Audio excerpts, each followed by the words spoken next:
আসসালামু আলাইকুম রহমতুল্লাহ।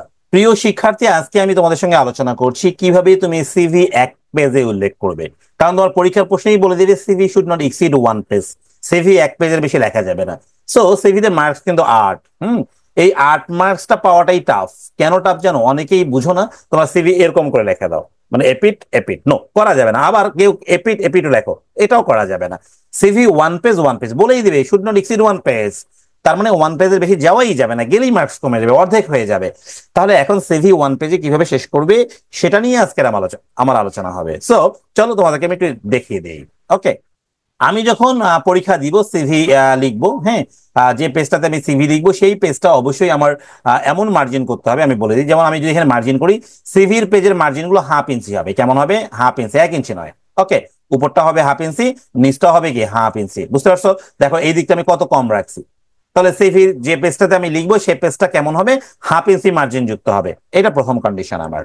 তাহলে তুমি জায়গাটা কিন্তু বৃদ্ধি করতে পারলে।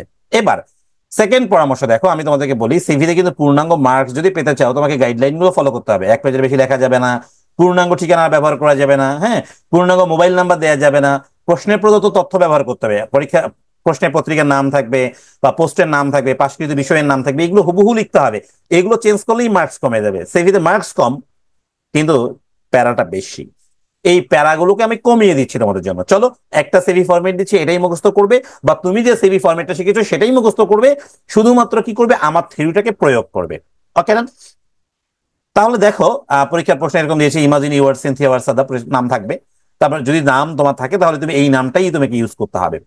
You have completed M A in Bangla. দেখো তুমি বাংলায় এম এ করেছো, এখন তুমি যদি ইংরেজি লিখো তাহলে কিন্তু হবে না, হ্যাঁ, বা ফিজিক্স লিখো তাহলে কিন্তু হবে না। You have seen a vacancy advertisement for the post of a Bangla lecturer. কারণ তুমি বাংলা লেকচারারের জন্য একটা কি দেখেছো? পোস্ট দেখেছো। Now write a CV to the principal. তাহলে দেখো কাকে লিখতে বলছে? টু দা, টু এর পরে যা থাকবে, হ্যাঁ, দা প্রিন্সিপালকে লিখতে বলছে। অফ এর পর যা থাকবে ওটা হলো ওনার প্রতিষ্ঠানের নাম, Rangpur model degree college, for the post of Bangla lecturer. So আমরা অ্যান্সার করি। প্রথমে আমি যে তারিখে পরীক্ষাটা দিব সেই তারিখটা লিখবো। মনে করো আমি 17 এপ্রিলে পরীক্ষা দিতে, লিখবো 17 এপ্রিল 2025। দা প্রিন্সিপাল এখান থেকে নিলাম। এখন যদি দা প্রিন্সিপাল বা দা কাউকে লিখতে না বলে, এরকম কোনো ক্লু না থাকে, তাহলে তুমি লিখবা দা অ্যাডভার্টাইজার। কি লিখবা বলতে? কি অ্যাডভার্টাইজার। পারবা না? বানানটা দেখে রাখো।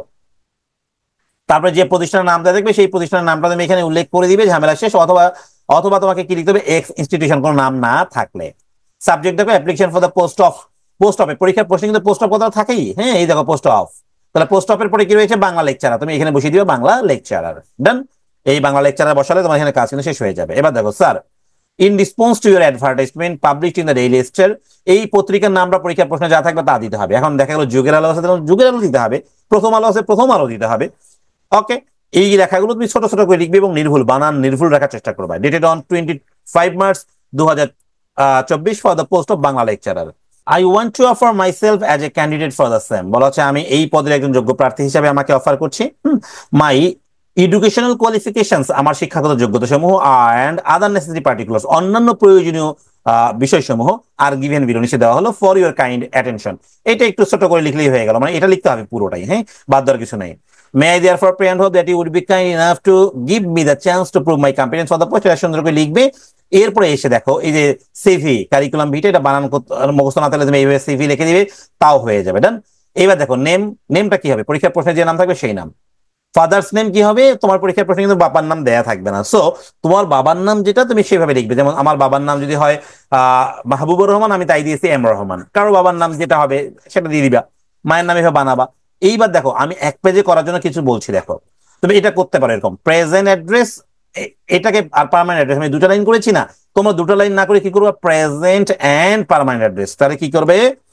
Present and permanent address. Okay, অ্যাড্রেসটা ছোট করে লিখলা, লিখে তুমি একটাই দিবা, মানে আমার প্রেজেন্ট এন্ড পার্মানেন্ট অ্যাড্রেস কোনটা? একটাই, এই যে এইটি দিলাম 121 বনানী ঢাকা। ঝামেলা শেষ। তাহলে একটা লাইন কমে গেল। টেলিফোন নাম্বার বা মোবাইল নাম্বারটা দেওয়ার দরকার নাই, এটা ইউজ করবো না, কারণ 1 পৃষ্ঠা লিখবো তো। ডেট অফ বার্থ লাগবে, ম্যারিটাল স্ট্যাটাস লাগবে, রিলিজিয়ন এবং ন্যাশনালিটি, এই দুটো না লিখলে কোনো প্রবলেম হবে না। দেন এরপরে হলো এডুকেশনাল কোয়ালিফিকেশনস। এটা তোমাকে ঘর গন্তব্য 1 2 3 4 5 এটা গুণে গুণে দিতে হবে। এখন পরীক্ষার প্রশ্ন চেয়েছে বাংলা, তোমাকে বাংলাই দিতে হবে। এখন পরীক্ষার প্রশ্নে চেয়েছে ফিজিক্সই দিতে হবে।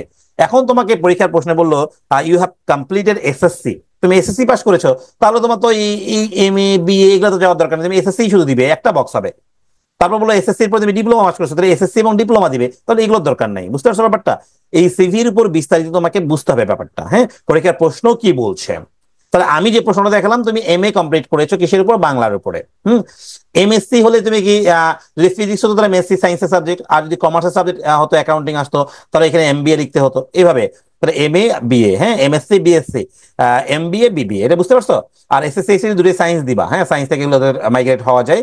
সো সবসময় সায়েন্স রাখবা, রেজাল্ট তোমরা ইচ্ছা মতো দিবা, ব্যাপার না। হ্যাঁ, আমি যা দিয়েছি তাইও দিতে পারো, তবে সালটা ইম্পর্টেন্ট, সালটা এটাই রাখার চেষ্টা করবা। ওকে, এই এক্সপিরিয়েন্সটা লিখবেন না। হ্যাঁ, এক পেজে লিখতে গেলে এক্সপিরিয়েন্সটা লিখবেন না। আর এই সিগনেচারটা তোমার একটা হেভি করে একটা সিগনেচার এখানে বসাই দিবেন, মানে সিগনেচারটা দেওয়া মানে তোমার অ্যান্সার শেষ, এটা বোঝাতে হবে। ক্লিয়ার? তো প্রিয় শিক্ষার্থী, আশা করছি সিভি তোমরা পূর্ণাঙ্গভাবে লিখতে পারবে, এক পেজে লিখতে পারবে। আজকের মতো এখানে বিদায় নিচ্ছি, সবাই ভালো থাকবে, আল্লাহ হাফেজ।